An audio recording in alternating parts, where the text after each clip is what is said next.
ফজরের নামাজ না পড়ে আপনারা যারা ঘুমান, আপনাদেরকে আল্লাহ তাআলা যদি ফেরেশতা পাঠাইয়া বলতো এই যে ফজরের নামাজ পড়ে না, তার একটা ফাসাদ গিয়ে একটা লাথি মার, একটা লাথি মার, জানোয়ারের একটা লাথি দে, একটা লাথির লগে দেখা যাইব আর স্পিড বোর্ডে ওড়ন লাগতো না, টলারও ওড়ন লাগতো না, নরসিংদী গিয়া পড়বো এমনি লাথির লগে, আর বোর্ডে ওড়ন লাগতো না।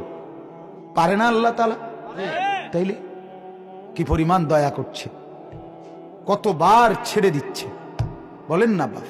হায় হায় হায়, যুবক তোমরা চেহারা দেখো না বাপ, এই ছেলেরা তোমরা চেহারা দেখো, তোমাকে বেনামাজি চেহারা দেখো আর নামাজি আমরা যারা আমাদের চেহারা মিলায় দেখো, দেখো না বাপ, দেখো একটু হিসাব করে দেখো, একটা বিবেকবান মানুষরে বলে দেখো না কার চেহারা সুন্দর, কার চেহারাত মায়া লাগে, কার চেহারায় মহব্বত লাগে, দেখো না, দেখো না নাফরমানের চেহারা কেমন, পাথরের মতো, পাথরের মতো, ছানের মতো, পিশাচের মতো।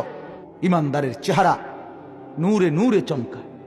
আল্লাহর নবী বলছেন মান কাসুরা সালাতুহু হাসুনা ওয়াজহু, বলেন যার নামাজ যত বেশি তার চেহারার সৌন্দর্য তত বেশি, নামাজ যার বাড়ে চেহারার রং তার বাড়ে। রাসূলুল্লাহ সাল্লাল্লাহু আলাইহি ওয়াসাল্লাম আমার শায়েখ আরিফ বিল্লাহ আল্লামা মুফতি মুশতাকুন নবী কাসেমি, তার চেহারার দিকে তাকাইলেই মনে হয় কি সুন্দর লাগে।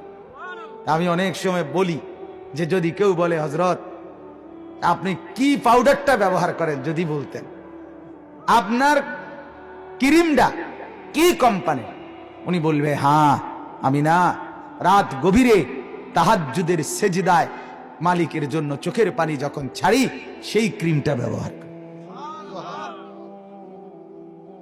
সেই দামি ক্রিম আল্লাহ তাআলা চেহারায় নূর এনে দেয়, সৌন্দর্য এনে দেয়। যুগে যুগে আউলিয়া বুজুর্গরা কেন মানুষের এত প্রিয় পাত্র হয়েছে? ঈমানের সৌন্দর্যের কারণে, বন্দিগির সৌন্দর্যের কারণে মানুষের প্রিয় হয়েছে।